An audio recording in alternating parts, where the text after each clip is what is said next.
Alle borgarar i Torsanar kommune skulle ha möjlighet att bygga vid en tøyarskande bostäder och en virknon høvsteder vid fjellbrøttere folkasammansetting.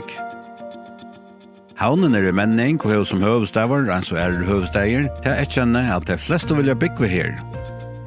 Fraflytting er brøtt til folkavøkstor, og heter en spennende avbjøring som skal løsast.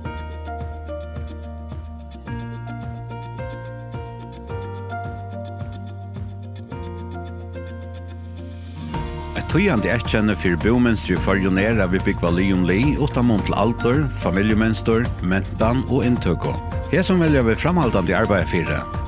Tøy vil kommunen at vi får flere leiebosteier og at privata virksomhet og større mån gjørs parster av hans oppgave.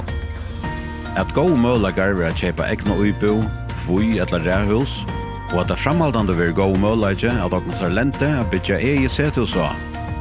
At folk som vilja flytta ur storen sethusen i en minne bostad får mølager til tess. Såleis vil flere sethustøk. At ung skulle støast i høvestaden og flere lestrar og boer utvidast. Kommunen vil bojar tatta ved at avbyggt byggelende og tome bygningar inn i boinon vil ha gagnøyter.